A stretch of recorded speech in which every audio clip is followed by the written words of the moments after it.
محمد كما صليت على إبراهيم وعلى آل إبراهيم في العالمين إنك حميد مجيد. الحمد لله ألف بيننا وألف بين قلوبنا فأصبحنا وأمسينا بنعمة الإيمان وبنعمة الإخوان. ثانيا صلاة وتسليما على نبينا محمد صلى الله عليه وسلم الذي هو أسوتنا وقدوتنا إلى يوم الآخر. Alhamdulillah, beroleh nama Allah Subhanahu wa taala jamaah salat maghrib dan isya, salat jihad. Semoga Allah Subhanahu wa taala menerima amalan ibadah kita, terutama ibadah salat yang 5 waktu yang pernah kita kerjakan dari pagi kita terbangun sampai dengan tertidur kembali. Wabil khusus telah melaksanakan salah satu kewajiban kita yaitu salat maghrib secara berjamaah. Semoga dengan kita melaksanakan ibadah salat ini Allah Subhanahu wa taala menjadikan ia bagian daripada amalan terbaik dan amalan yang diterima oleh Allah Subhanahu wa taala. Amin ya rabbal alamin. Perlu dirahmati Allah Subhanahu wa taala, berangkat dari setiap menjadikan kesempatan waktu, kesempatan daripada kesehatan, kesempatan daripada umur yang masih diberikan oleh Allah Subhanahu wa taala, maka sepatutnya lah dan seyogianya lah seorang hamba, terutama yang menamakan dirinya sebagai umat Nabi Muhammad SAW, menjadikan waktu-waktu yang tersisa atau waktu-waktu yang masih diberikan oleh Allah Subhanahu wa taala, yang masih menempel di badannya, untuk bisa semaksimal mungkin dimanfaatkan dengan dalam rangka beribadah kepada Allah Subhanahu wa taala. Karena kita tidak tahu kapan waktunya Allah Subhanahu wa taala memberikan ujian. Ujian itu berupa ada sebagian daripada kita sempat ada waktu untuk belajar, ada waktu untuk bisa meningkatkan potensi diri, tapi Allah Subhanahu wa taala belum membuka ruang hati dan ruang kesadaran. Ada kesempatan kita dalam kondisi kita sehat, tapi masih kita begitu terlena dengan kesehatan itu. Kita terlupa dari setiap perjalanan hidup manusia itu, setelah sehat yaitu ada sakit. Begitu juga tatkala kita hidup terlena dengan keduniaan sehingga dia lupa dengan akhirat. Mencari dunia itu boleh dan diharuskan untuk bisa kita memberikan kehidupan yang layak di keluarga dan orang-orang tercinta, orang terdekat kita. Akan tetapi jangan terlena dengan dunia sehingga meninggalkan akhiratnya, sehingga dia hanya bergurau saja. Maka Allah Subhanahu wa taala di dalam Al-Qur'an menyampaikan sesungguhnya dunia ini mata, dia hanya tempat sementara dan senda gurau saja. Seperti kita dulu waktu masih kecil bermain, di waktu bermain sore hari sampai menjelang maghrib, selesai maghrib sudah dipanggil sama orang tua untuk ngaji, seperti itu berlalu saja. Dan besok konsepnya berbeda lagi mainannya, temannya akan berbeda. Nah, sebaik-baiknya adalah permainan atau kita berinteraksi adalah bagaimana kita mempersiapkan ibadah kita untuk bisa kita nanti dengan maksimal dan bisa menghadap Allah Subhanahu wa taala dengan kondisi termasuk orang-orang yang beruntung. Nah, salah satunya adalah bagaimana keistiqomahan kita dalam duduk mengaji atau duduk dalam kita mengkaji, belajar disiplin ilmu apapun bentuknya, dalam bentuk itu terlebih lagi dalam bermuamalah atau ilmu yang berkaitan tentang ibadah kepada Allah Subhanahu wa taala. Dan itu pentingnya kita hadir di majelis ini. Karena kenapa? Karena memang setiap kita ada mempunyai kesempatan dalam kondisi sehat, tapi tidak dimanfaatkan dengan baik kesehatan itu. Datanglah Allah memberikan Ya, kesehatan dan sakit itu tidak hanya diuji bagi orang yang memang beribadah saja, atau orang yang mungkin kita lihat gak pernah beribadah, orang biasa-biasa saja, kok santai, sehat-sehat saja. Gitu ya. Ingat dengan bagaimana Allah Subhanahu Wa Taala memberikan menjadikan sebagian daripada orang-orang yang terdahulu atau orang-orang yang sudah diberikan peringatan oleh Allah Subhanahu Wa Taala, akan tetapi dia tidak mengindahkan peringatan tersebut. Maka Allah Subhanahu Wa Taala mengadabnya atau memberikan jaza atau balasan yang setimpal. Maka Allah Subhanahu Wa Taala mengingatkan kepada kita, la in syakartum la azidannakum wa la in kafartum inna adzabi lasyadid. La in syakartum, apabila kalian bersyukur terhadap waktu, nikmat sehat, nikmat rezeki yang diberikan oleh Allah, pandai kesyukurannya. Setiap sisi daripada setiap amalan atau sisi kehidupan itu dia cerdas dalam mensyukurinya. Ya, salah satunya tatkala waktu sehatnya dia bersyukur dengan memaksimalkan kesehatannya, produktivitasnya untuk dia bekerja, untuk dia ibadah, untuk dia yang lainnya dan seterusnya, infak sedekah dalam rangka memperbanyak amalannya, maka dia akan selamat. Begitu juga tatkala dia produktivitas bersyukurnya kepada Allah, ada ruang waktu untuk dia menuntut ilmu, ya. Akan tetapi dengan ruang waktu itu dia menyia-nyiakan begitu saja, ya, maka dia termasuk orang-orang yang baik. Maka orang-orang yang bersyukur itu juga adalah orang-orang yang cerdas, pandai, ya, memilih bagaimana harta yang dititipkan Allah dipergunakan di jalan Allah. Pun begitu, ya, di dalam bab yang kita bahas di dua kali pertemuan yang lalu dan ini belum selesai, yakni bab bagaimana Islam ya memberikan pandangan tentang sakit dan cara berikhtiar mencari kesembuhan itu. Nah, kita masuk sekarang kepada bab bagaimana hukumnya menjenguk orang-orang di luar Islam atau orang-orang kafir. Apakah dibolehkan di dalam Islam? Maka di sini ya para ulama menyampaikan tidak ada masalah jika seorang muslim itu ya menjenguk orang kafir.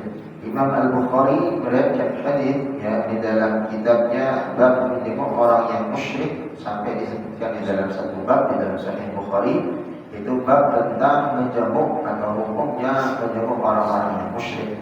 Jadi orang-orang musyrik ini orang-orang yang tidak menyembah Allah, orang-orang yang kufur, orang-orang yang memang tidak beriman. Bahwa diriwayatkan dari Anas bin Malik radhiyallahu anhu ya, bahwa seorang Yahudi yang menjadi pelayan baginda Nabi Muhammad sallallahu alaihi wasallam pernah sakit, ya. Maka Nabi menjenguknya. Ya, Rasulullah sallallahu alaihi wasallam menjenguknya. Ini orang Yahudi, ya. Maka Rasulullah sallallahu alaihi wasallam menjenguk orang sakit tersebut dan dia mengatakan, "Masuklah Islam." Kalau Rasulullah sallallahu alaihi wasallam menyampaikan itu dan dia langsung masuk ke dalam Islam.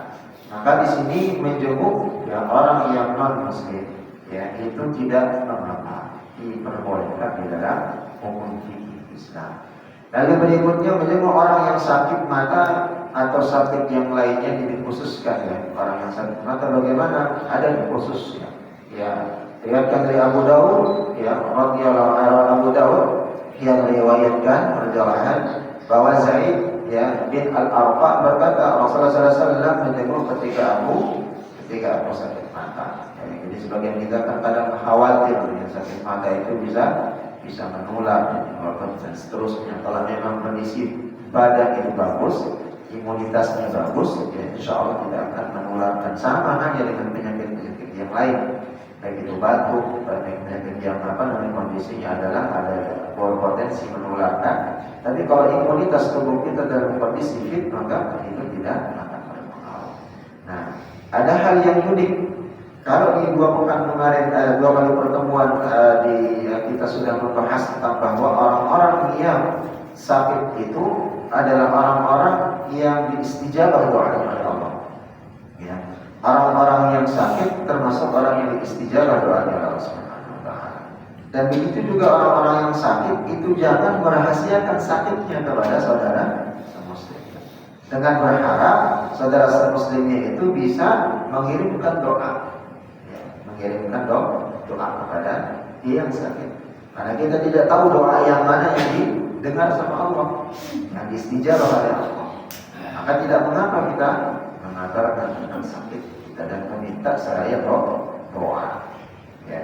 Akan tetapi di dalam bab sekarang ini, jadi pertemuan ketiga ini kan luar biasa, ternyata doa orang yang sakit itu diistijabah oleh Allah dan diibaratkan oleh Rasulullah SAW seperti doanya malaikat. Dan hadisnya sahih. Makanya kita yang sehat ini dianjurkan untuk meminta doa, ya, meminta doa kepada siapa? Kepada orang yang sedang sakit. Karena sedang sakit itu di sana doanya diistijabah oleh Allah. Karena kenapa? Tatkala kita di puncak sakitnya, ada rasa bercampur baur, putus asa, ada khawatir, ada was-was, ada ini. Maka tatkala orang beriman, dia digerakkan hatinya sama Allah, maka dia akan semakin mendekat kepada Allah. Nah, kedekatannya tadi, tawakalnya itu kepada Allah, dan di sanalah dia bersama Allah dan Allah mendengar doa-doanya. Maka di sini Rasulullah SAW menyampaikan dari hadis Ibnu Majah meriwayatkan an Umar radhiyallahu anhu qala Rasulullah SAW, "Idza dakhalta 'ala maridin famarhu." Jika kamu menjenguk orang yang sedang sakit, minta doa kepada orang yang sakit. Selain kita juga mendoakan saudara kita yang sedang sakit. Tapi ini dalam pertemuan sekarang, dalam bab ini Rasul menyarankan kita untuk meminta doa. Ya, famurhu ayyad'u lana. Minta doa kepada orang yang sedang sakit apabila kamu sedang menjenguk saudaramu yang sedang sakit. Fa inna du'aahu, karena sesungguhnya doanya orang sakit, kata Rasulullah SAW, kan doa'il malaikah, seperti doanya malaikat. Jadi di dalam setiap permasalahan, dalam setiap penjelasan tentang malaikat ini kan tidak memiliki nafsu dan tidak ada yang memiliki amal. Kerjaannya kalau udah berzikir, sujud, ya. Dan kalau dia doa. Dan doanya malaikat, ibadahnya malaikat, karena tidak memiliki nafsu dan seterusnya seperti kita, maka dia dekat dengan Allah. Maka di sini Rasulullah SAW mengatakan, fa inna doa al malaikah. Karena sesungguhnya doanya orang sakit itu seperti doanya malaikat, didengarkan oleh Allah Subhanahu wa taala.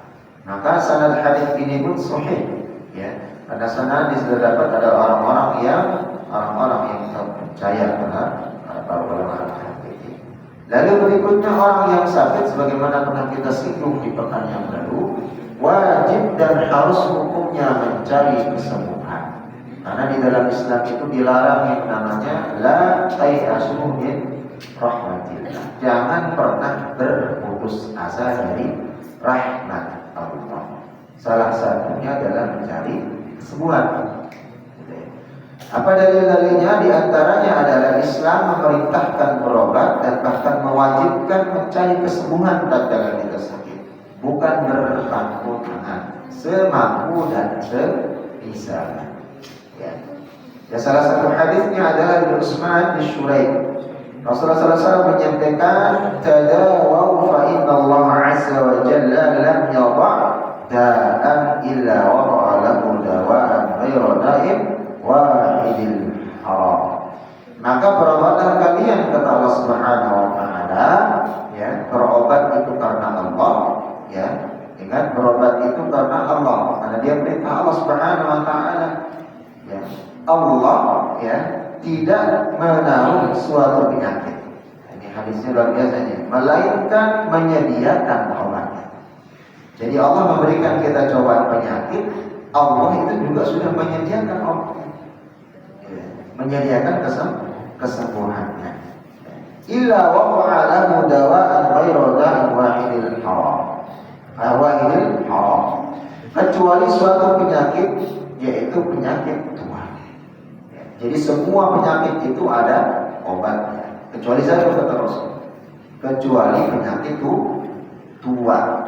Kalau sudah umurnya 60 tahun, nggak bisa dibuat jadi 20 tahun, 15 tahun. Kalau wis tua ya tua, waktunya memang sudah tua.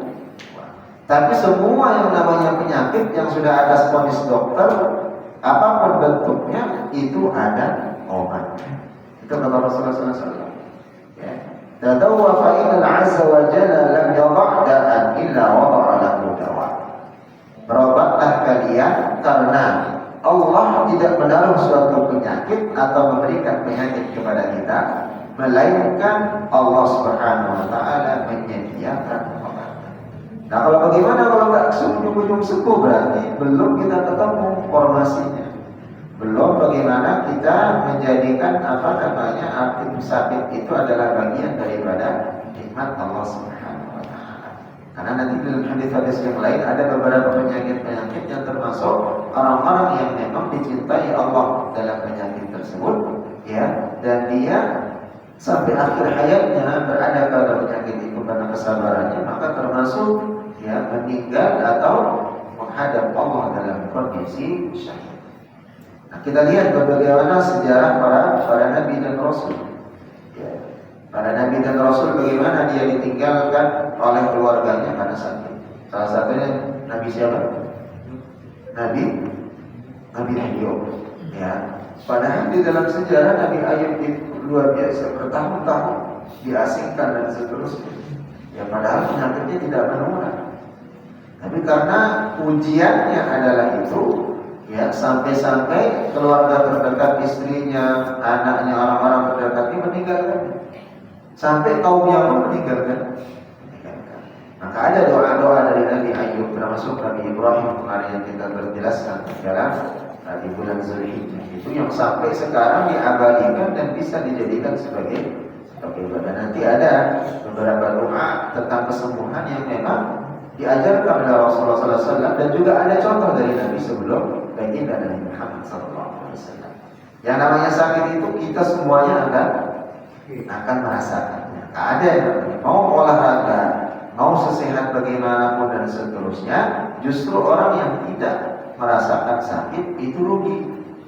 Karena dalam hadis yang sebelumnya kita sudah bahas, orang yang sakit dan sabar atas penyakitnya, maka itu kata Rasulullah SAW diibaratkan seperti pohon yang sedang menggugurkan daunnya, hingga rantingnya saja. Dan seperti itulah dosa-dosanya dirontokkan, dihabiskan oleh Allah Subhanahu wa taala. Maka di sini berobat itu adalah bagian daripada perintah Allah Subhanahu wa taala. Sakit ada, disediakan kesembuhannya oleh Allah Subhanahu wa taala. Maka kecuali penyakit yang dua, ya, penyakit wahidil haram. Ya, di sana ada wahidil haram. Ya, kecuali satu penyakit, yaitu al-haram. Al-haram itu maksudnya adalah tua. Kalau sudah tua ya nggak bisa dimudahin. Mau di gimana pun juga, ya, mau dioperasi plastik kah, mukanya lebih muda, tapi umurnya tua, ya tetap tua. Sama dengan barang-barang kita, mobil mau dipoles gimana pun, kalau dijual ditanya tahun-tahun berapa, ya tetapnya adalah mobil tua. Ya, jadi ini yang perlu kita.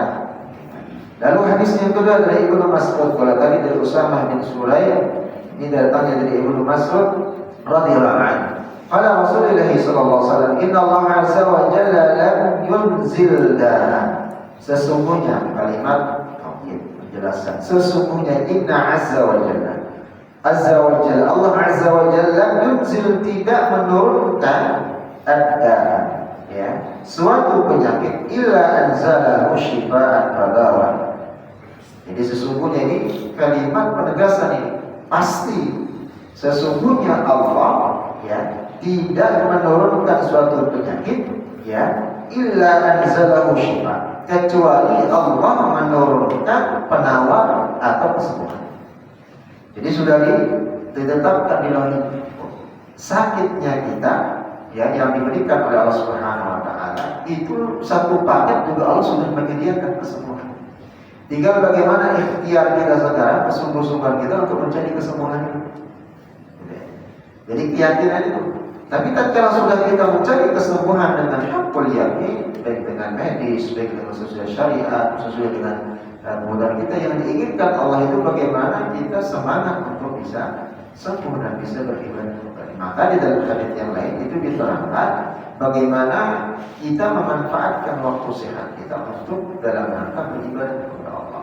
Jadikan dunia itu wasilah untuk beribadah, baik mencari rezeki, baik dalam bermuamalah sesama saudara, baik dalam kerja dan seterusnya dan seterusnya.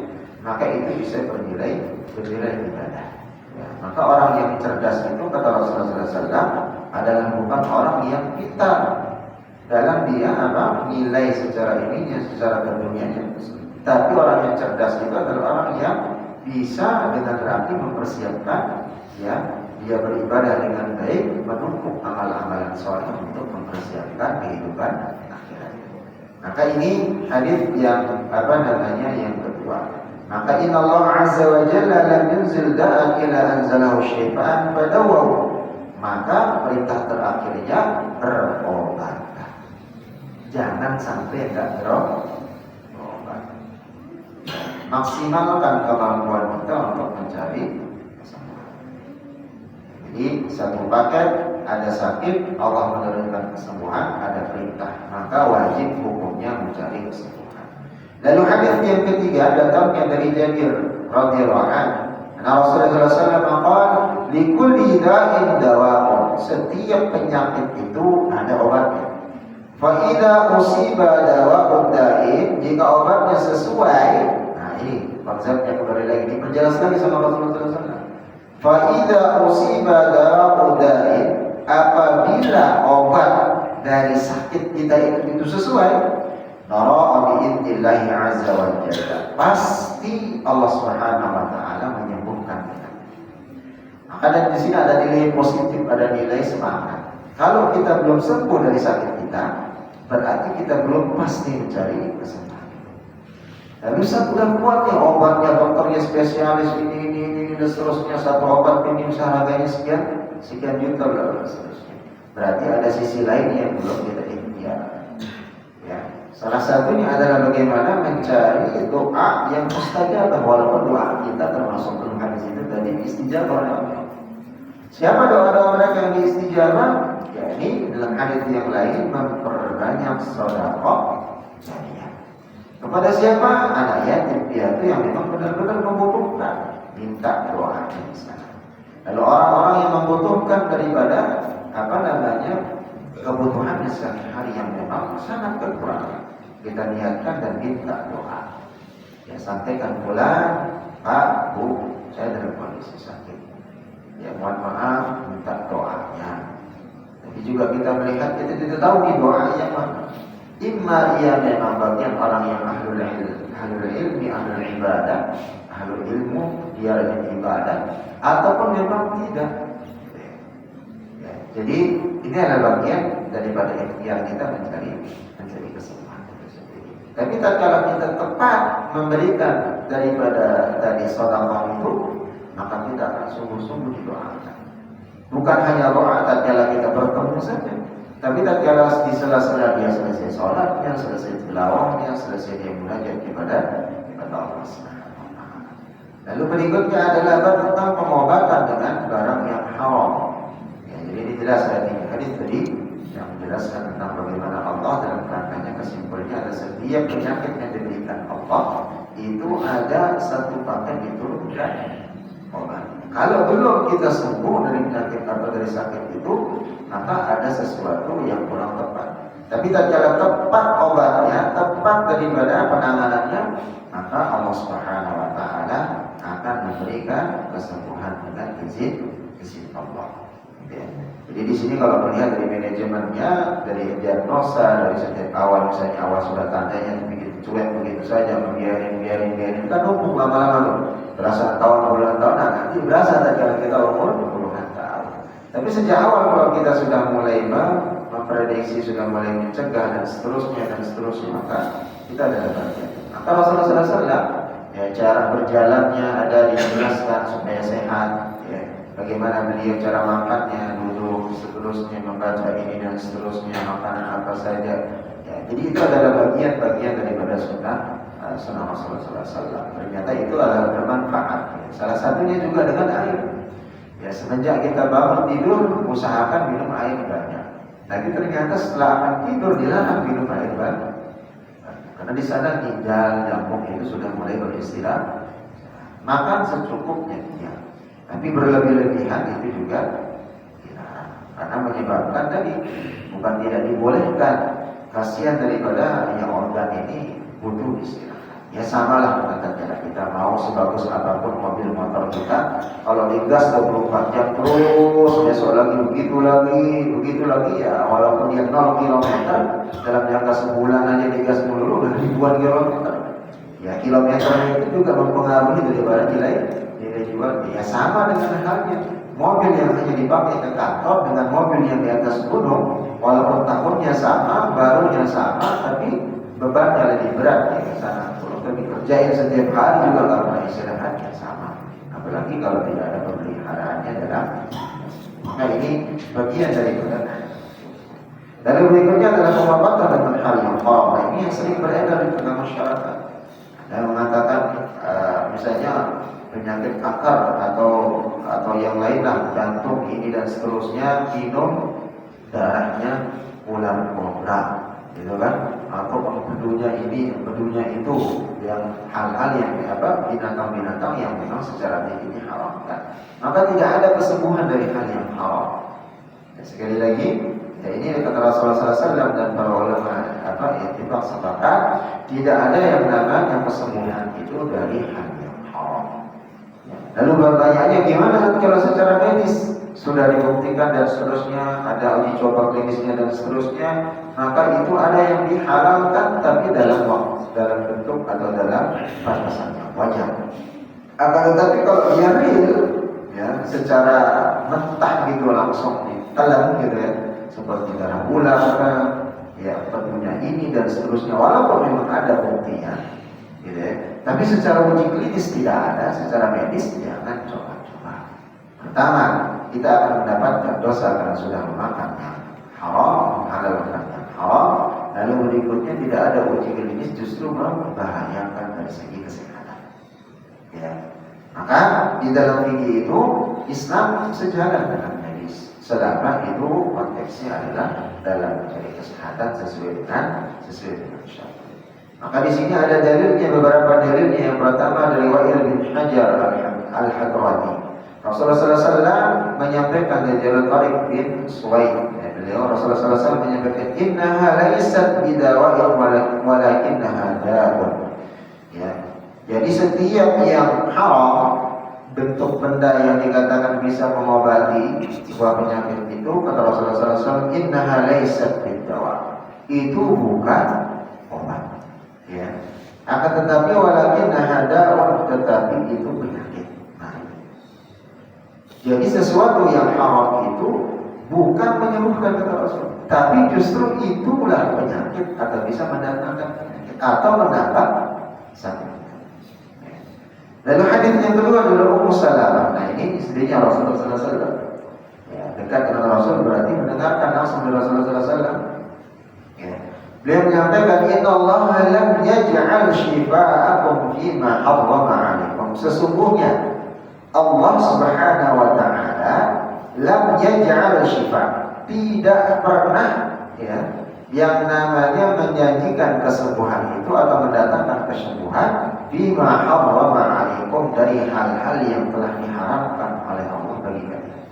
Jadi tidak ada satupun alasan sesuatu yang haram itu, kata Allah Subhanahu wa ta'ala, kata Rasulullah SAW, Allah itu menjadikan kesembuhan dari yang haram. Jadi tidak ada satupun. Lalu berikutnya hadis yang lain dari Abu Darda meriwayatkan, Inna Allah Azza wa Jalla ad-da'a wad-dawa. Sesungguhnya Allah menurunkan penyakit dan obatnya serta wa ja'ala li kulli da'in dawa. Dan Allah Subhanahu wa ta'ala menjadikan bagi setiap penyakit itu ada obat kesembuhannya. Ya. Fatadawa, maka berobatlah. Ya. Wala tadawu bil haram, dan jangan sekali-kali berobat dari benda-benda yang diharamkan, baik secara fisik ataupun non fisik. Kalau fisik sudah jelas tadi, sesuatu yang keluar dari yang haram, maka itu tidak dibolehkan. Kalau non fisik, ya larinya ke perdukunan yang syirik, ya, yang menentukan syarat ini syarat itu, yang membawa kita kepada kesyirikan. Nah ini menjadi catatan kita bahwa ternyata memang kesembuhan itu tidak diturunkan dari hal-hal yang hal-hal haram. Ya. Nah, jadi ini harus diperhatikan. Ya. Ya, nanti jangan terlena dengan misalnya karena sudah putus asa, udah datang ke sini aja nanti ini syaratnya ini. Justru itu benar bangsa. Ya, walaupun mungkin secara fisik kita nggak merasakan, tapi was-wasnya pasti ada. Dan ingat was-was itu bagian daripada tipu daya syaitan.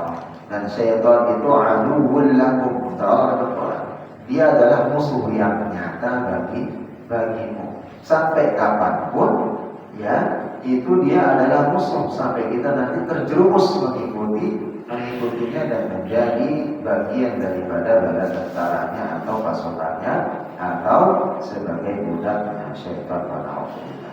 Nah, ini jemaah dirahmati Allah Subhanahu wa taala. Sampai sini ada pertanyaan? Cukup jelas? Nah, Ustaz.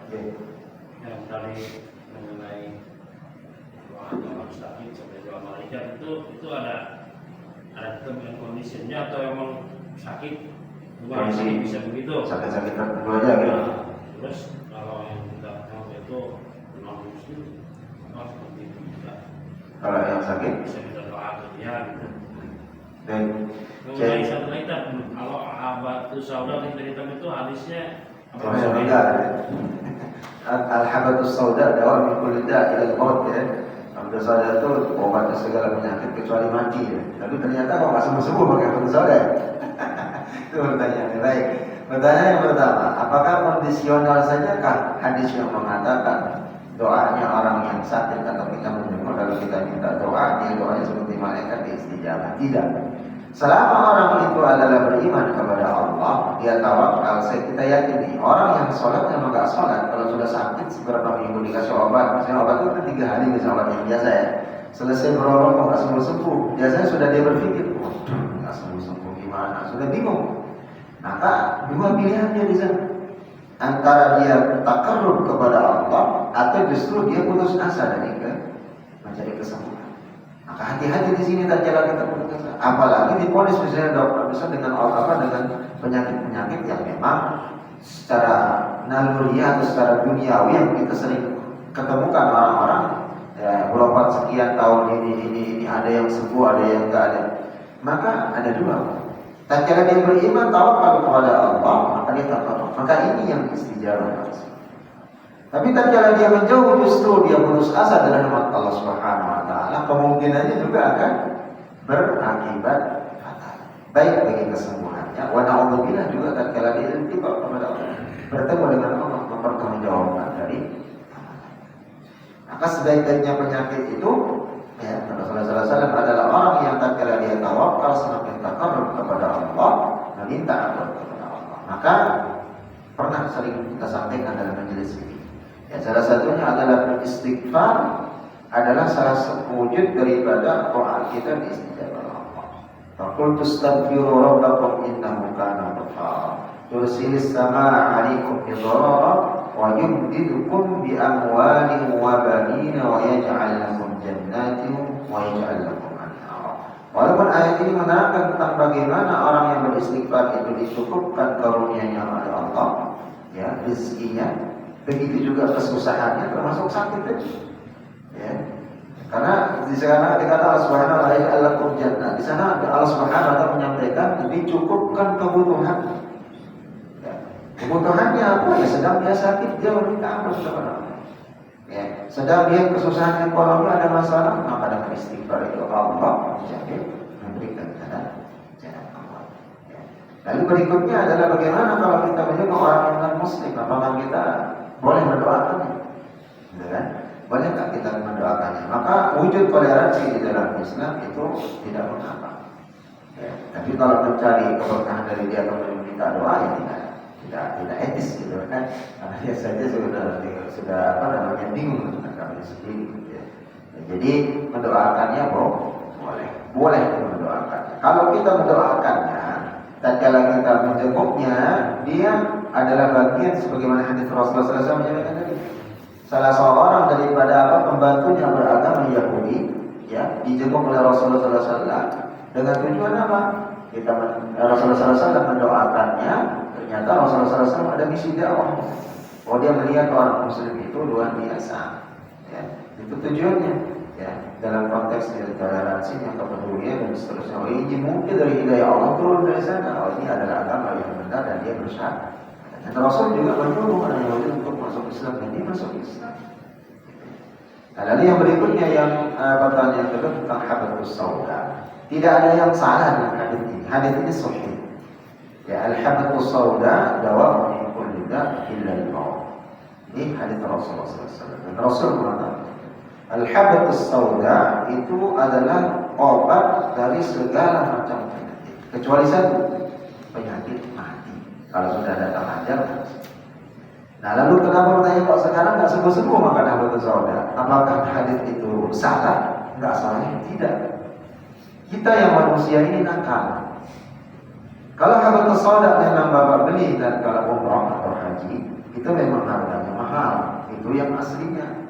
Sampai kita ke Indonesia, maaf ya, itu diperas Pak, minyaknya diambil, perasan pertama, perasan kedua, perasan ketiga. Kenapa saya sebut ini? Karena saya dulu pernah di profesional dan mungkin Bapak pernah konsumsi salah satu merek El-Iman ya, beberapa madu dan seterusnya.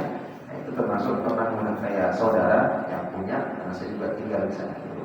Jadi butiran habatus sauda dikeringkan, nanti digiling, diperas pertama, minyak pertamanya beda harganya Pak.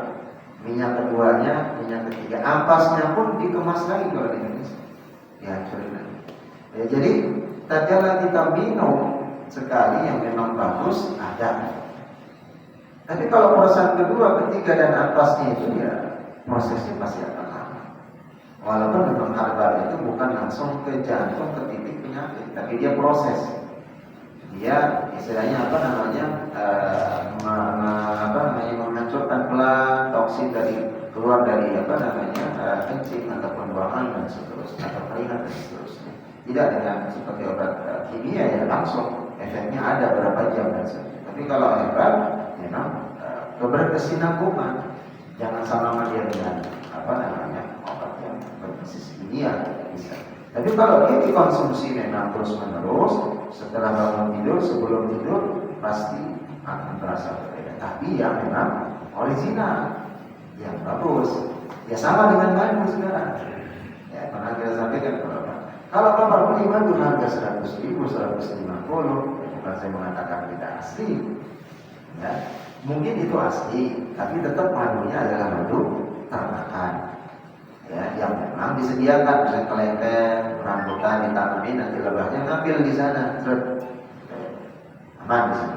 Tapi kalau madunya madu hutan benar-benar nyarinya ke atas gunung, menaruhkan nyawa dan seterusnya, ya wajar 350.000, 500.000 satu botol, gitu ya.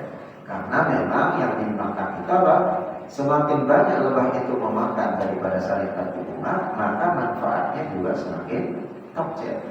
Tapi kalau dia satu fokus saja, maka karena luka dan seterusnya, maka rawan. Apalagi di sana yang maaf, ada sebagian sekarang yang modelnya adalah malah nakal. Ya, karena misalnya musim hujan tidak ada bunganya, ya disediakan gula di samping dari kandang lebahnya. Jadi makan gula lah itu. Masuk sana ya, jangan salah. Makan minum madu justru bukan sembuh, nambah semakin parah diabetes. Nah, jadi ini yang berbeda. Maka semakin kering tempat daerah pendapatan madu itu, dia semakin bagus karena pada hari sebagai kecil. Maka kenapa madu yang itu 1 kilo bisa sampai 2, 3, 5 juta? Ya, karena memang ya daerahnya tandus. Begitu juga dengan madu-madu Arab. Dan juga di Arab juga sekarang kita tidak bisa mengatakan itu serta merta akan menjadi asli karena sudah produknya Cina, produk luar itu sudah banyak masuk campurannya, gitu ya. Dan saya juga sama di daerah saya nggak menjamin, saya tidak berani sekarang. Kalau 10 tahun yang lalu masih berani saya menjamin. Ya, kakak ipar saya masuk ke Sumbawa, masuk ke hutan, dia bawa dapat 1 biji 25 itu pun sebulan aman. Tapi sudah banyak sekarang dari gunung turun ke tengah gunung, turun gunung 1 biji berubah jadi 10 biji. Dicampur lagi gitu. Jadi itu yang menjadi, maka heran-heran 150, 100.000 ya, atau bahkan ada yang menjual sampai di bawah 140. Padahal aslinya 350.000 paling murah 2.500 kalau memang. Nah ini yang menjadi masalah. Nah, kesehatan kembali lagi, kesembuhan begitu juga dalam kita tergantungkan Allah Subhanahu wa taala sudah menjelaskan al fasadu fil barri wal bahr bima kasabat aydin. Kehancuran dunia, ya, baik itu bala, azab dan seterusnya termasuk penyakit itu bukan serta-merta memang Allah yang menurunkan ke kita. Tapi ternyata bima kasabat aydin nas. Salah satunya penyebabnya diantaranya itu adalah campur tangan penyebabnya kita sendiri manusia. Banjir, ya dulunya tidak ada, babat hutan.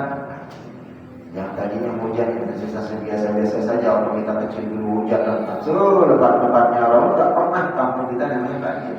Tapi karena sekarang pembebasan ini dan seterusnya tidak ada perizinan ini syaratnya dilanggar dan segala macam, rumah banyak, air tak ngalir, ya nampak kita. Sama dengan penyakit kita. Di kampung, mohon maaf dulu kita yang tinggal yang di kampung yang cuma makan ketika katakan imun sekarang itu kayaknya udah musuh lapar gitu. Cuma garam doang sama telur atau kadang nasi bekas begitu saja dijemur-jemur digoreng-goreng lagi sehat. Karena dulu perspektif pemikirannya adalah tidak pernah ada perlu beban tetap banyak orang tua yang namanya di petani dan seterusnya hidupin anak. Tapi arah pikiran terus macam-macam makanan dan segala macam itu mereka tidak konsumsi banyak. Terus olahraganya tiap pagi ada nyangkul yang kena matahari. Nah kita sekarang kan kena AC, besok lagi masuk mobil AC lagi. Belum kena macam pikirannya berat ini ke sana. Maka ini yang menyebabkan. Maka kita lihat kembali ke pola-pola pikir Islam sudah memberikan itu. Kalau kita harus kembali ke zaman dulu, enggak. Ternyata pola pikir itu juga menentukan. Islam sudah mengajarkan.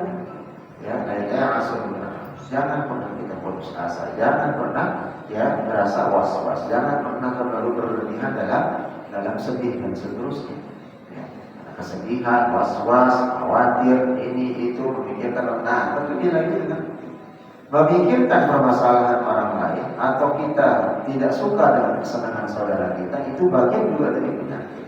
Bukan penyakit kita ini tidak berpengaruh kepada kita. Ya sudah, saudara kita diberikan rezeki lebih, alhamdulillah kita syukur, doakan semoga rezeki itu dibelanjakan dalam konteks sesuai dengan jalan Allah. Nah kalau memang dia masih pelit itu urusan ini nanti kita jangan mengikuti.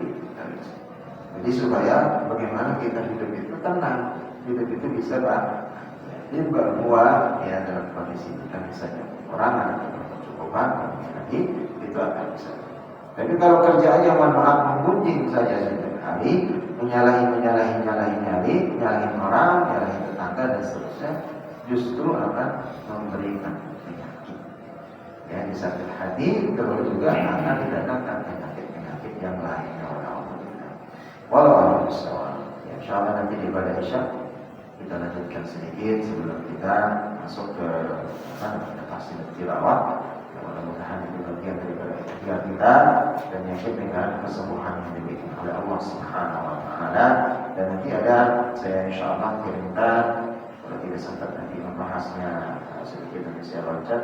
Ada doa-doa yang diajarkan dari Rasulullah sallallahu alaihi wasallam, baik itu doa dari Rasulullah sallallahu alaihi wasallam dan beberapa doa dari Nabi sebelum doanya Nabi Ibrahim alaihissalam tentang khusus penyakit baik itu penyakit fisik yang berkaitan dengan secara medis ataupun secara non medisnya. Bagaimana cara perlakuannya? Contoh dari Rasulullah sallallahu alaihi wasallam. Ya, salah satunya adalah bocorannya nanti di Indonesia kita ini. Jadi setiap kita berdoa itu jangan berdoanya sama seperti pada sholat kalau sedang sakit begini. Justru tuntunannya adalah apa? Memegang tempat sakit. Ya, misalnya sakit kita di sini, dada atau mungkin darah tinggi bagian kepala, misalnya seperti ini, ditukuk segini, pegang. Karena itu tekuk atau memegangnya sambil berdoa. Dan ada kalimat doa yang berbeda. Kita masuk lagi. Sallallahu alaihi wasallam. Allah Subhanahu memberikan kemudahan dan pemahaman, memberikan kesembuhan dari atas setiap sakit yang kita memberikan kesabaran atas sakit itu yang berbuah menjadi pahala. Amin ya rabbal alamin. Dan kita cukup bersama-sama doa. Bismillahirrahmanirrahim. Assalamualaikum warahmatullahi wabarakatuh.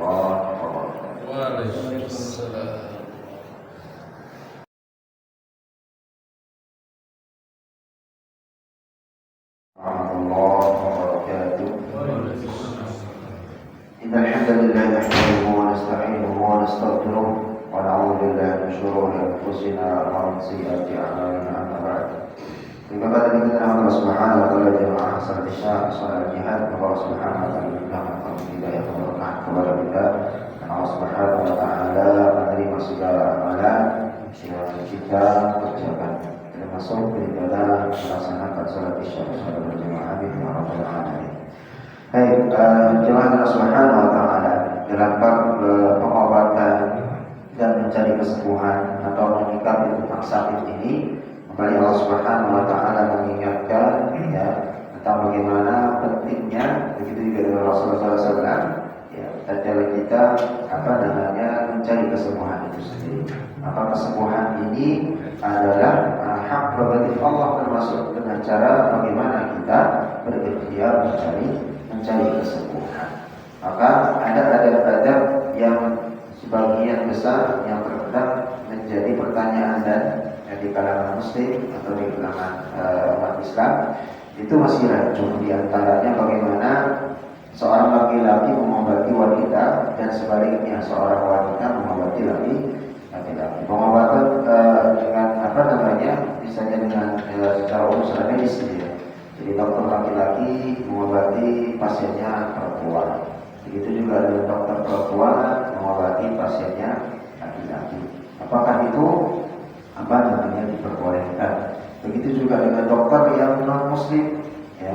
Apakah itu diperbolehkan kita berobat kepada seseorang dokter yang bukan beragama Islam? Dan ini juga diatur di dalam Islam.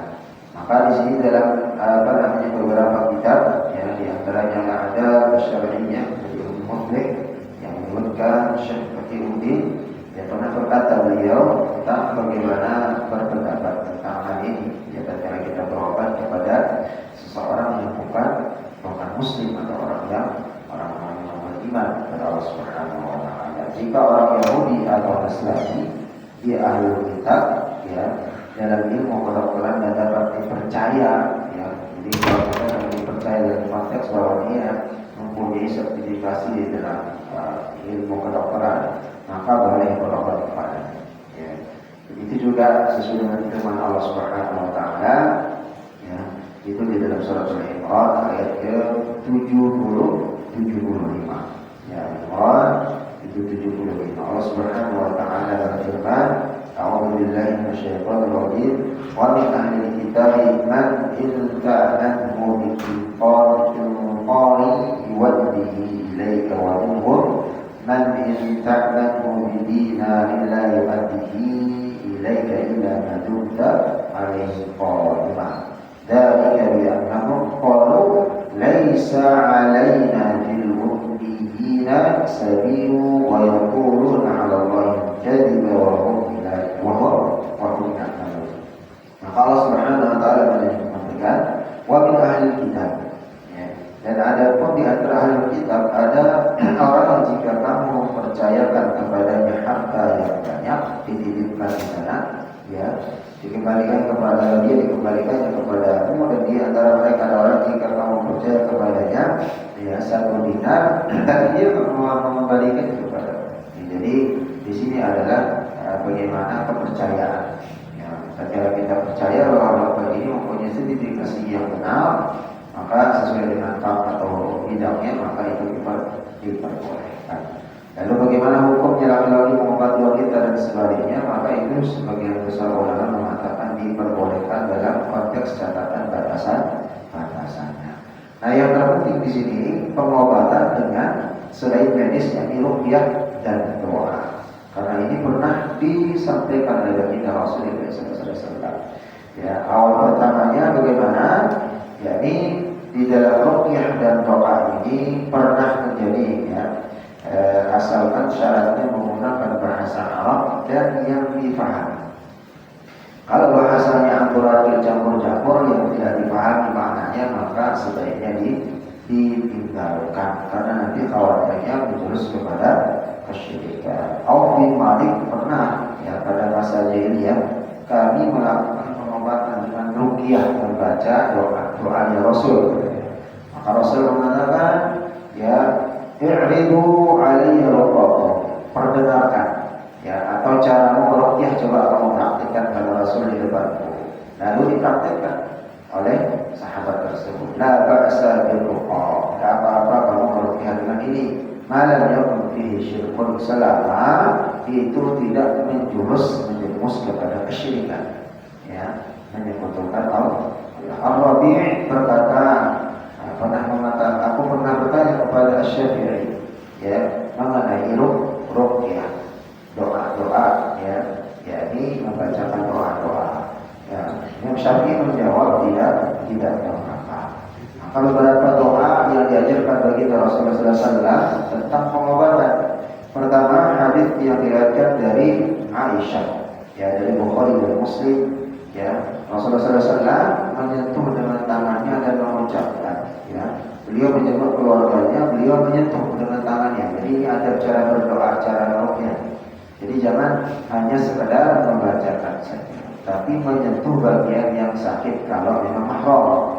Kalau kita sakit sendiri, ya itu dipegang di bagian yang sakit. Seraya berdoa, Allahumma rabban nas adhibil ba's ishfi anta syafi' la shifaa'a illa shifaa'uka shifaa'a la yughadiru saqama. Wahai sekalian Tuhan manusia, ya, adhibil ba', lenyapkanlah penderitaan. Penderitaan apa? Sakit. Ishfi anta syafi', sembuhkan karena Engkau yang Maha Penyembuh. La shifaa'a illa shifaa', tidak ada kesembuhan melainkan dari kesembuhan yang Engkau berikan. Ya, shifaa'a la yughadiru saqama, dengan kesembuhan yang tidak meninggalkan sakit lagi. Jadi setelah berdoa itu supaya disembuhkan dari penyakit, dan berdoa lagi la shifaa'a illa shifaa'a la yughadiru saqama, ya, supaya tidak kembali lagi sakit tersebut. Lalu hadis yang kedua, ya, dari diriwayatkan Muslim yang meriwayatkan dari Utsman bin Abdul As bahwa ia pernah mengadukan rasa sakit, ya. Jadi Abdullah Al-As ini mengadukan sakitnya, ya, yang diminta kepada Rasulullah. Jadi dia mengadukan, ya Rasul, aku sakit. Karena itu Rasulullah SAW bersabda, "Ta' yadaka 'ala alladhi ta'allama min jasadika." Taruh, ya, letakkan tanganmu pada tubuh yang terasa sakit itu. Itu kata Rasul. Ya, alladhi ta'allama min jasadika, yang kau rasakan atau yang di mana tempat sakit itu. Ya, waqul, lalu doa, katakan Bismillah dengan menyebut nama Allah thalatha marrat. Jadi Bismillah 3 kali. Misalnya kita sakit di dada atau sakit di paru-paru atau sakit misalnya pusing atau bagian sakit di mana ya? Ya, memang secara fisik kita sudah sebut Bismillah, Bismillah, Bismillah. Waqul, setelah itu sab'a marrat. Ya. Lalu setelah itu baca 7 kali. Nah, ini ada dalil yang penentuan jumlahnya ini. Ya, nah, ini jelas. Ada Bismillahnya 3 kali kata Rasul, dan 7 kali mengucapkan apa? Ya, a'udzu billahi wa qudratihi min syarri ma ajidu wa uhadir. Ini penting ya. Jadi jangan kita nanti membuat-buat kalau sekian puluh kali, ratus kali. Nah, di sini 3 kali Bismillah, Bismillah, Bismillah dengan menyebut nama Allah. Lalu 7 kali sebut mengucapkan a'udzu billahi wa qudratihi min syarri ma ajidu wa uhadir. Ya, maknanya aku berlindung kepada Allah, ya, dan kehebatannya Allah dari keburukan apa yang sedang menimpaku dan apa yang aku cemaskan. Yang namanya orang sakit itu pasti ada cemasnya. Inilah ini itu dan seterusnya. Maka kita berlindung dengan wasilah kehebatan kebesaran Allah. A'udzu billahi wa qudratihi. Coba sama-sama a'udzu billahi wa qudratihi min syarri ma ajidu wa uhadir. Ajidu wa uhadir. Maka teman harus sudah hafal semua ya. Sekarang coba kita pegang mana di bagian yang sakit, apa yang diderita, apakah darah tinggi kah, mau apa, bagian bagian yang memang berasa yang kurang fit dan seterusnya. Saya ikuti saya. Bismillahi. Bismillahi. Bismillahi. Bismillahi. Bismillahi. Bismillahi. A'udzu billah. A'udzu billahi Wa qudratihi. wa qudratihi Min syarri ma min syarri ma ajidu wa uhadir. ajidu wa uhadir. A'udzu billah. A'udzu billahi Wa qudratihi. wa qudratihi Min syarri ma min syarri ma ajidu wa uhadir. ajidu wa uhadir. Nanti saya share di grup, tolong dihafalkan ya. Nah, lalu berikutnya doa yang berikutnya dari Ibnu Abbas meriwayatkan dari baginda Rasulullah sallallahu alaihi wasallam, "Man 'ada maridan lam yahdur ajaluhu faqala innahu sab'a mirar." Barang siapa yang menjenguk orang yang sakit, ya, lalu dia belum datang ajalnya, atau orang yang sakit itu belum datang ajalnya atau dia masih sembuh gitu ya, lalu dia mengucapkan 7 kali sab'a mirar, as'alukallahal azim, as'alukallahal azim, rabbul arsyil azim ayyashfiya, ya, yang artinya kita berdoa, aku memohon kepada Allah yang maha agung, Tuhan arsy, ya, yang maha agung, ya, agar menyembuhkannya. Jadi ini cara kita mendoakan orang yang sakit.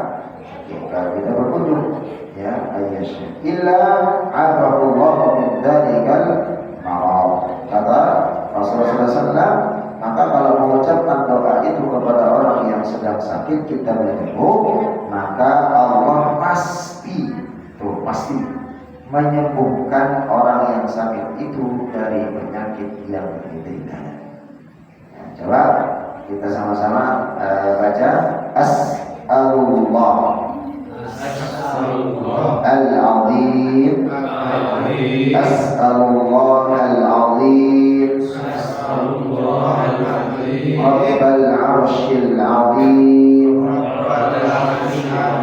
ayyashfiya. Ini untuk orang. Kalau kita untuk diri kita, ayyashfiyani, ayyashfiyani. Kalau ayyashfiya kepada orang, ayyashfiyani untuk kesembuhannya, untuk kesembuhanku. As'alullah al-azim, Rabbal arsyil azim, ayyashfiyani ya Rabb, ayyashfiyani ya Rabb. Itu doa. Ya. Lalu doa yang berikutnya adalah diriwayatkan dari Ibnu Abbas juga, dari diriwayatkan Imam Bukhari diriwayatkan dari Ibnu Abbas. Rasulullah SAW mendoakan cucunya Hasan dan Husain. Inilah Rasulullah SAW berdoa, "U'idukuma," kalau dua orang. Berarti kalau kita sendiri, a'udhu. Kalau untuk orang, u'iduka. Kalau untuk dua orang, u'idukuma bi kalimatillah. Kalau untuk diri sendiri, a'udhu bi kalimatillah. Ini kalau diri sendiri, a'udhu bi kalimatillahi tammati min kulli syaitanin wa hammah wa min kulli 'ainin lamah. Ini berdoa untuk diri sendiri, menghindar dari penyakit ain, penyakit yang sulit untuk disembuhkan. Jadi ain itu sakitnya langsung secara tiba-tiba. Kalau orang nggak senang sama kita, atau orang yang misalnya terlalu banyak mengunggah foto-foto kebahagiaan di sosmed, ada orang iri hatinya, bukan nggak senang, dia iri aja. Nah, itu menyebabkan anak bisa sakit, dan itu susah sembuh, ya, susah sembuh. Karena kita nggak tahu siapa yang iri sama kita, misalnya. Karena kita nyebar di sosmed aja, ya, makan lah, lagi berciuman sama istri lah, ini itu ini. Nah, ada orang misalnya dongkol misalnya dia, tak langsung bisa sakit. Itu namanya aib, dan itu sangat dihindarkan di zaman Rasulullah SAW. Nah, doa salah satunya untuk menentukan istri, ya, a'udzu bi kalimatillah. Sama-sama, a'udzu bi kalimatillah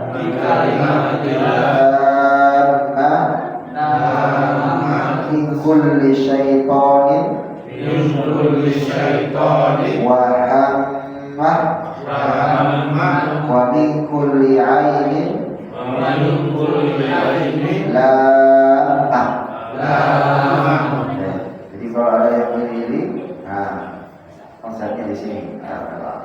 Kali yang berbeda. Itu doa tadi saya pernah untuk anak saya yang harus saya berikan dulu. Boleh. Ya, tapi hati-hati di sini memang penyakit air itu sulit. Intinya apa? Menghindarkannya, jangan terlalu banyak mengobar kesenangan dan hal-hal dikit-dikit anak difoto saya, dikit-dikit difoto saya, dikit-dikit difoto anak saya ganteng banget, paling pintar banget. Nah itu yang menjadi air itu sendiri. Ya, lalu doanya Nabi Ibrahim alaihissalam. Nah ini, ya Nabi Ibrahim pernah bersabda, Inna abakum kana yu'idu bihi ma Ismail wa Ishaq. Nah ternyata Nabi Ismail dan Nabi Ishak pernah didoakan oleh Nabi Ibrahim dengan doa ini. Ya. Kalimat wa'idukum bi kalimatillahi kafatin min kulli syaitanin wa hamah wa min kulli ainin. Itu juga doanya Nabi Ibrahim kepada dua anaknya Nabi Ismail dan Nabi Ishak. Ya. Lalu berikutnya yang terakhir adalah doa yang diriwayatkan dari Imam Muslim, diriwayatkan dari Sa'id bin Abi Waqqas, ya, bahwa Rasulullah SAW menyebut kepada Sa'id bin Abi Waqqas. Abi Waqqas ini adalah yang dijuluki oleh pedang Allah, ya, salah satu orang yang mahir dalam main pedang atau berpanah. Sa'id bin Abi Waqqas, ya, panah yang paling beliau masyhur di dalam sejarah.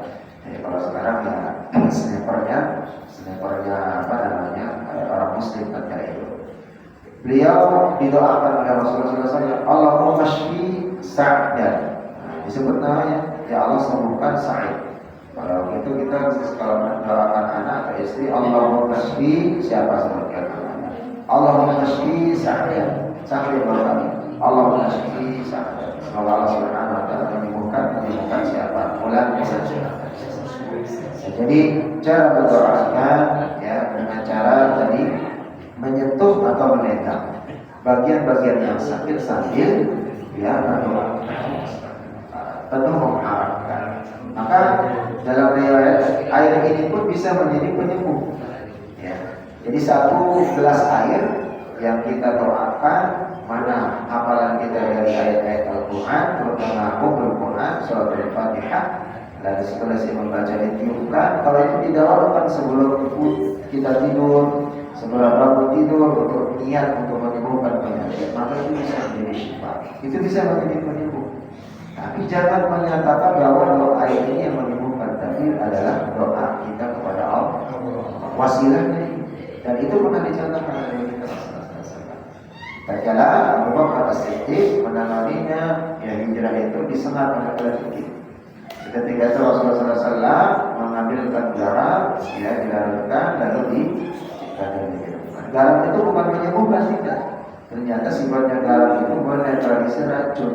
Tapi karena doanya Rasulullah SAW istijabah, doa, ya didikan Allah SWT, maka sembuh dengan kita. Gitu ya. Nah, maka ini juga contoh dari Rasul. Kita yakin Allah yang menyembuhkan dengan tetap doa dan air yang dibacakan Al-Quran itu molekulnya semakin bagus, maka itu bisa jadi cukup ya, jadi penyembuh. Dan banyak bukti-bukti dari sekian banyak jutaan orang yang dengan keyakinannya karena Allah ya dia mencari kesembuhan dengan doa-doa yang diajarkan Rasulullah SAW, itu justru diistijabah oleh Allah. Pas ketemunya dan Allah mendengarkan doa Allah. Sehingga ada yang ditanyakan. Insyaallah di pekan depan kita masuk ke bab larangan memakai jimat dalam mencari kesembuhan atau mencari keselamatan. Tidak ada pertanyaan? Tidak ada? Bisa Ustaz? Bisa. Bisa. Hah? Bisa di grup. Oh ya, insyaallah. Nanti saya tuliskan ulang. Nanti saya ganti video insyaallah. Mana caranya dan seterusnya supaya nanti bisa kita praktekkan insyaallah. Baik, kemarin tilawah kita sampai ayat berapa?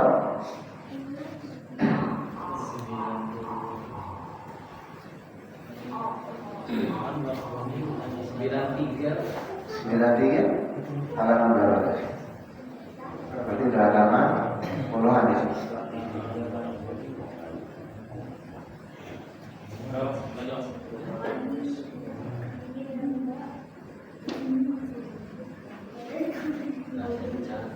Tandain bisa ditandain dibaca, lain dibaca.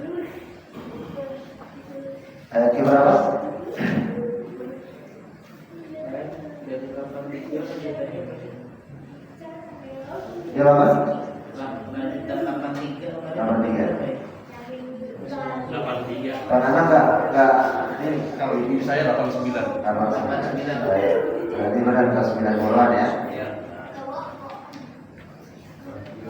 89 sekarang berarti. Transit. Berarti sekarang 89 ini. Yang Iya. sekarang ya. Baik. Karena kemarin 88. Baik, kita lihat di 89 halaman 14. Bisa terkingkat. A'udzu billahi minasy syaithanir rajim.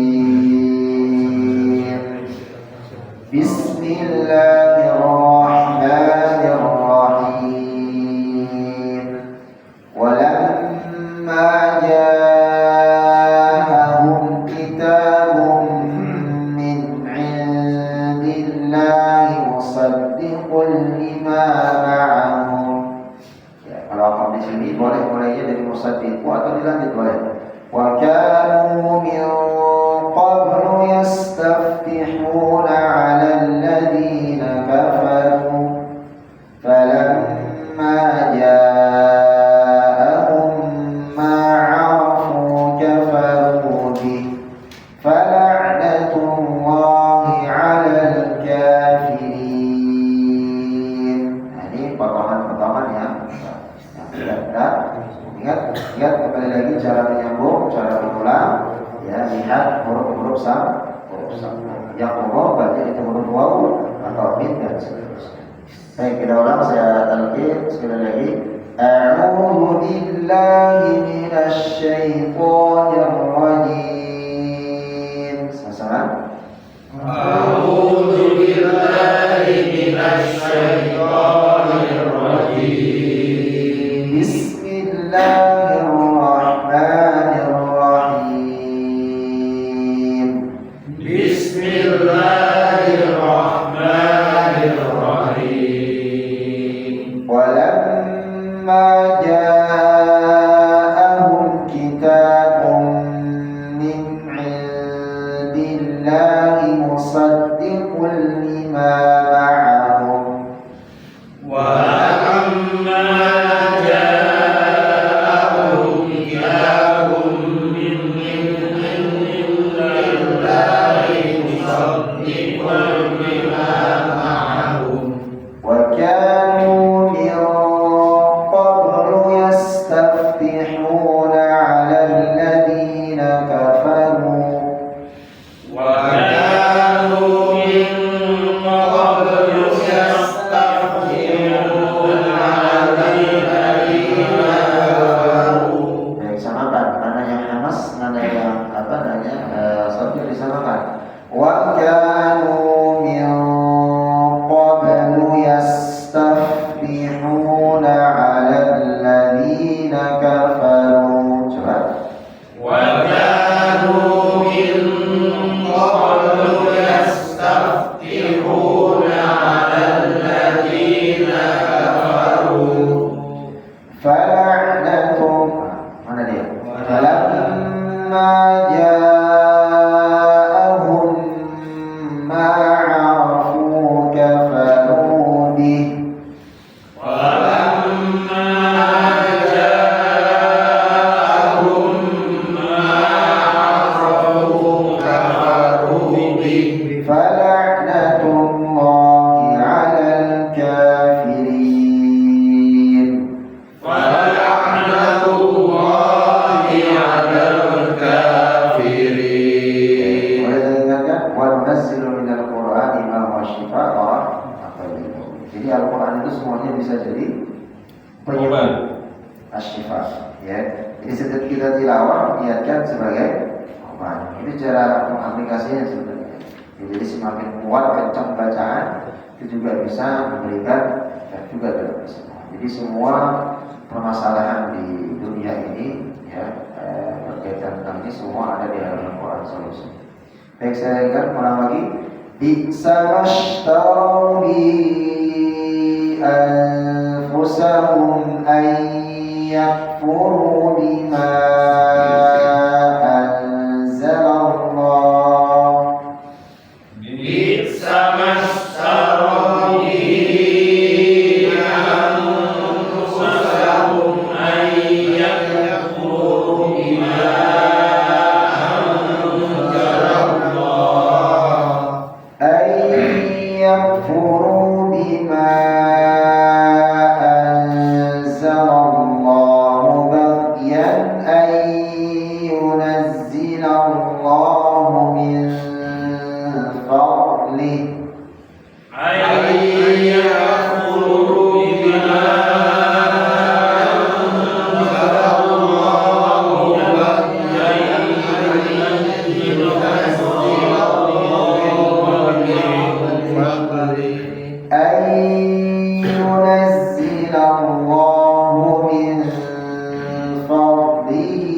فباءوا بغضب على غضب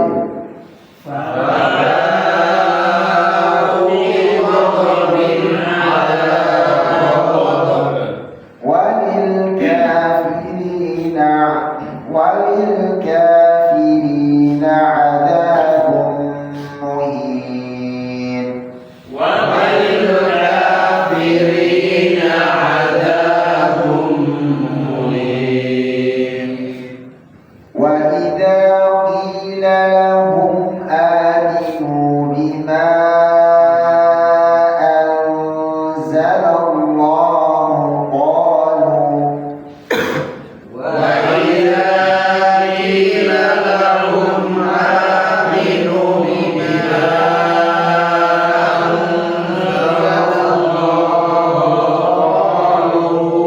قالوا نؤمن بما أنزل علينا ويكفرون بما وراءه قالوا نؤمن بما أنزل علينا ويكفرون بما tetap rohnya 5 harakat wara'ah. Baik, ulang sekali. Qalu 1, 2, 3. قالوا نؤمن بما أنزل علينا ويكفرون بما وراءه ويكفرون بما وراءه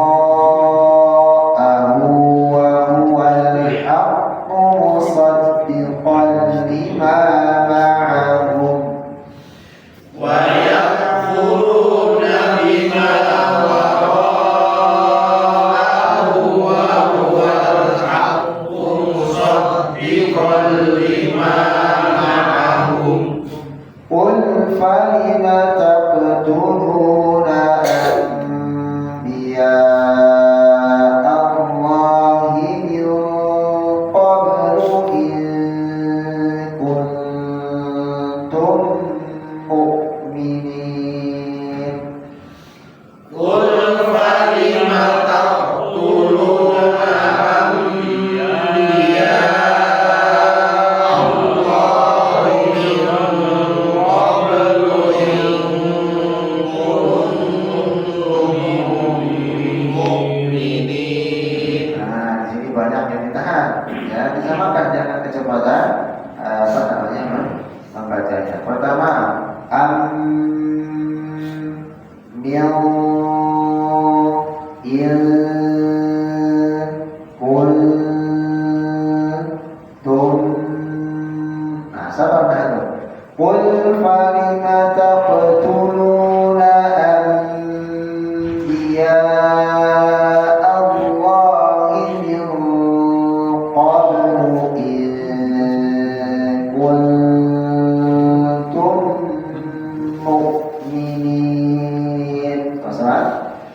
قل فلم تقتلون أنبياء الله من قبل إن كنتم مؤمنين.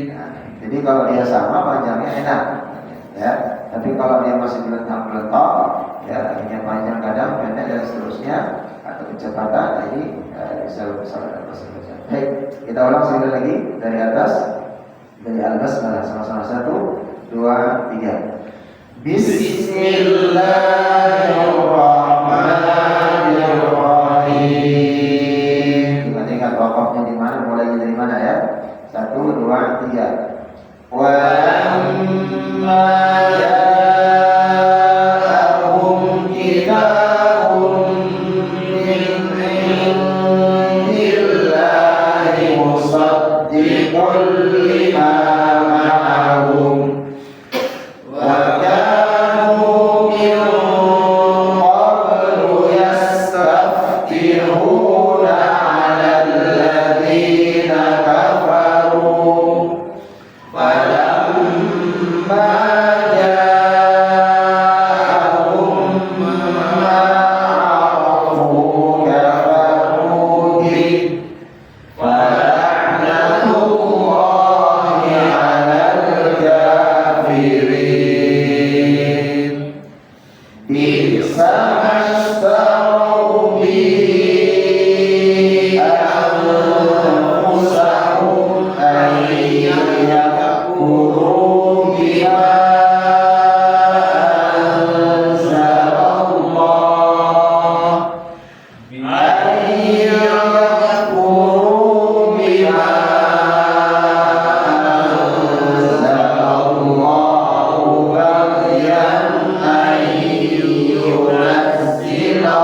Jadi itu apa namanya melatih nafas insyaallah.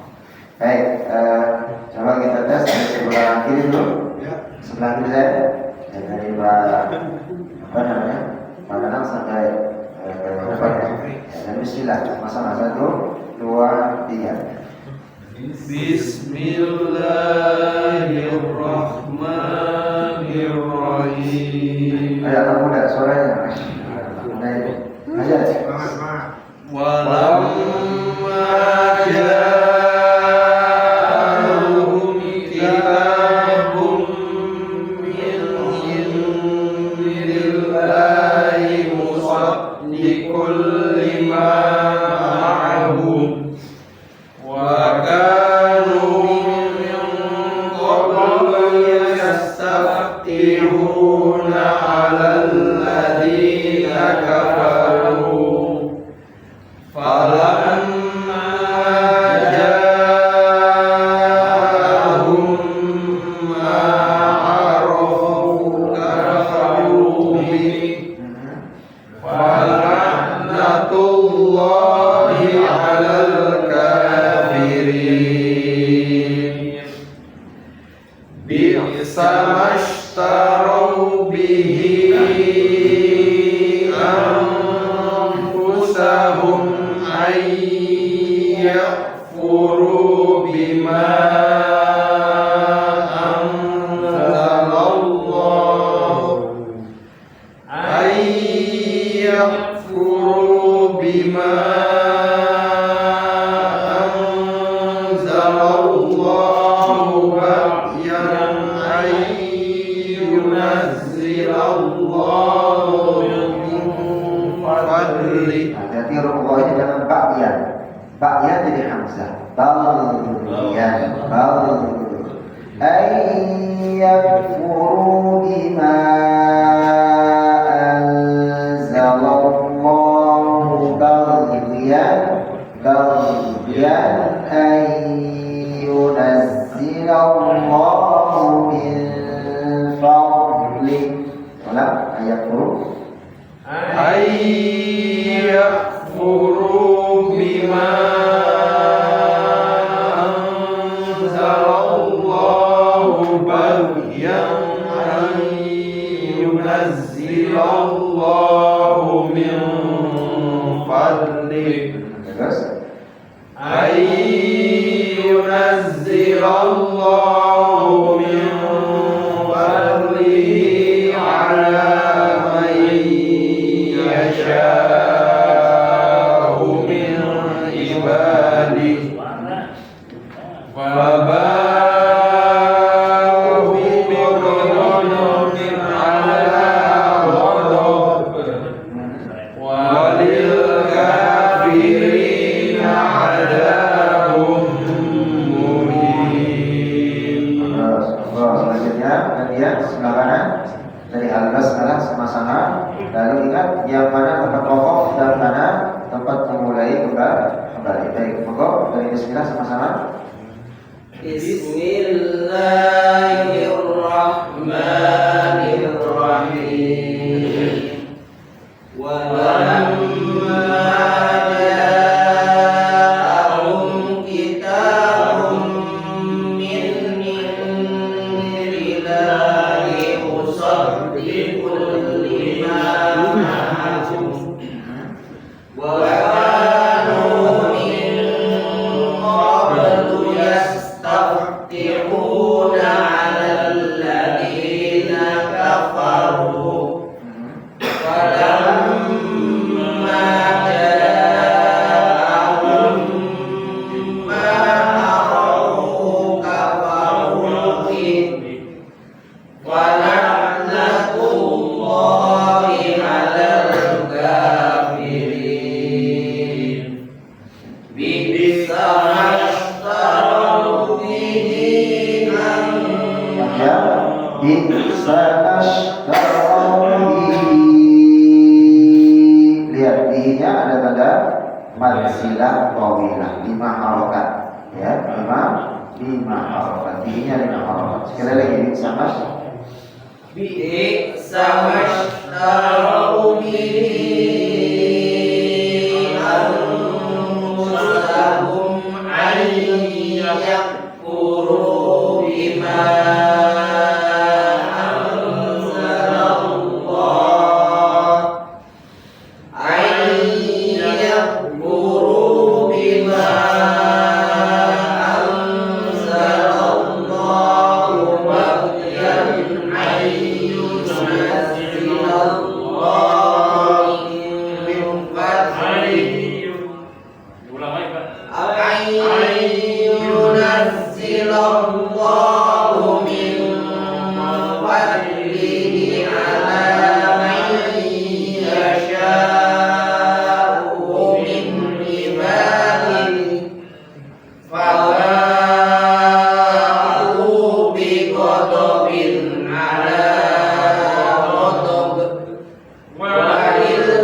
2, 3. Qul falima taqtuluna anbiya Allah min qablu in kuntum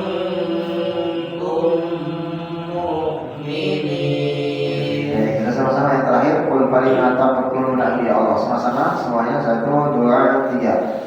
Qul falima taqtuluna anbiya Allah min qablu in kuntum mu'minin. Belajar sabar, belajar untuk mana?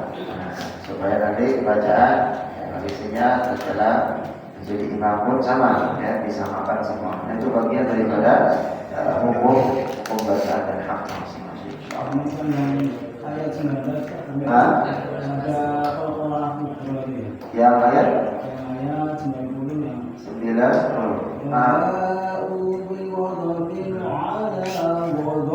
Iya. Bukan tasdid. Kalau ghadab tasdid. Kalau ini ghadab lepas. Ya. Faba'u bi ghadabin 'ala ghadab. Ghadab lepas. Jangan ghadab. Kalau ghadab ada tasdid. Ini enggak ada tasdidnya. Allah. Ada pertanyaan lagi? Yang lain? Baik, kalau tidak ada, kita cukupkan sama-sama ucapkan alhamdulillah dan sama-sama berdoa kepada Allah Subhanahu wa taala. Allahumma shalli ala Muhammad wa ala ali Muhammad kama shallaita ala Ibrahim wa ala ali Ibrahim fil alamin innaka Hamidum Majid. Allahumma ighfir lana dhunubana, Allahumma ighfir lana dhunubana wa dhunuba walidina warhamhum kama rabbawna shighara. warhamhum kama rabbawna shighara ya arhamar rahimin. Allahumma ighfir lil muslimina wal muslimat wal mu'minina wal mu'minat al ahya'i minhum wal amwat ya qadiyal hajat ya hayyu ya qayyum bi rahmatika nastaghith aslih lana sha'nana kullahu wa la takilna ila anfusina tarfata 'ain ya hayyu ya qayyum bi rahmatika nastaghith aslih lana sha'nana kullahu wa la takilna ila anfusina tarfata 'ain ya muqallibal qulub sabbit qulubana 'ala dinik wa ta'atik. Allahumma taqabbal du'ana Allahumma taqabbal tilawatana min tilawatil Qur'an. Allahumma taqabbal salatana wa siyamana wa qiyamana wa ruku'ana wa sujudana wa tadarru'ana ya dzal jalali wal ikram. Allahumma rabban nas adhibil ba's ishfina wa anta shafi' ishfina wa anta shafi' ishfina wa anta shafi' la shifaa illa shifaa shifaa la yughadiru saqama shifaa la yughadiru saqama shifaa la yughadiru saqama. ربنا ظلمنا أنفسنا وإن لم تغفر لنا وترحمنا لنكونن من الخاسرين. اللهم اجعل لنا وأهلنا وأولادنا من أهل القرآن. اللهم اجعل لنا وأولادنا وأهلنا من أهل القرآن يا أرحم الراحمين. ربنا آتنا في الدنيا حسنة وفي الآخرة حسنة وقنا عذاب النار. Rabbil alamin. Maaf apabila ada kesalahan, saya ucapkan. Wassalamualaikum